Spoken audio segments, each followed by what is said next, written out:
வணக்கம். எல்லாம் எப்படி இருக்கீங்க? ஹோப் எல்லாம் ஹாப்பியாக ஜாலியாக இருப்பீங்கன்னு நம்புகிறேன். ஆஃப்டர் 2 வீக்ஸ் கழிச்சு நான் உங்களை மீட் பண்ணுறேன். ஸோ தட் ஒரு குட் இன்ஃபர்மேஷன் உங்களுக்கு ப்ரொவைட் பண்ணும் அப்படின்ற ஒரு எண்ணத்தில் நான் வந்திருக்கேன். ஸோ இன்றைக்கான டாபிக் நான் என்ன சொல்ல போகிறேன் அப்படின்னு பார்த்தீங்கன்னா, focus on your customer problem.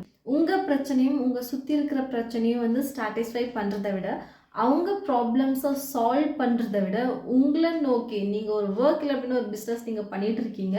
So உங்களை நோக்கி ஒரு டார்கெட் ஆடியன்ஸ் உங்ககிட்ட வராங்க. ஸோ தட் அவங்களுக்கு என்ன பிரச்சனை இருக்கோ அதை நீங்கள் கிளியர் பண்ணால் தான் நீங்கள் எக்ஸ்பெக்ட் பண்ணுற அந்த ப்ராஃபிட்டபிள் உங்களோட பிஸ்னஸில் இருக்கும்.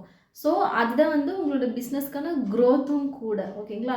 அதை விட்டுட்டு நீங்கள் உங்களோட பர்சனல் ப்ராப்ளத்தையும் இல்லை அப்படின்னா உங்களை நீங்களே சாட்டிஸ்ஃபை பண்ணிக்கணும் அப்படின்ற ஒரு எண்ணத்துலையும் நீங்கள் பிஸ்னஸ் பண்ணிகிட்டு இருக்கீங்க அப்படின்னா, ஸோ அது எந்த ஒரு விதத்துலையும் உங்களோட முன்னேற்றத்துக்கு உதவியாக இருக்கவே இருக்காது.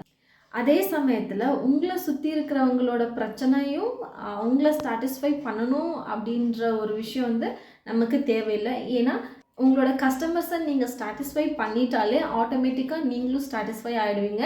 நீங்கள் சாட்டிஸ்ஃபைடாக இருந்தீங்க அப்படின்னா உங்கள் சுற்றி இருக்கிறவங்க ஆட்டோமேட்டிக்காக சாட்டிஸ்ஃபை ஆகிட்டு அவங்களோட பிரச்சனை எல்லாமே சால்வ் ஆகிடும். ஸோ மற்றவங்க பிரச்சனையும் உங்கள் பிரச்சனையும் கொஞ்சம் ஒதுக்கி வச்சுட்டு உங்கள் கஸ்டமர்ஸோட பிரச்சனையை தெரிஞ்சுக்கிட்டு அவங்களுக்கான சொல்யூஷனை உங்களால் ரெடி பண்ண கொடுக்க முடியுமா அப்படின்றத பாருங்கள்.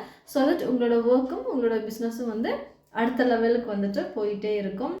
ஹோப்ஃபுல்லி இந்த வீடியோ உங்களுக்கு பிடிச்சிருக்கும் நம்புறேன். பிடிச்சிருந்தா லைக் பண்ணுங்கள், ஷேர் பண்ணுங்கள், கமெண்ட் பண்ணுங்கள். மறக்காமல் சப்ஸ்கிரைப் பண்ணிக்கோங்க. நான் உங்களை அடுத்த வீடியோவில் பார்க்குறேன். ஓகே, பாய்.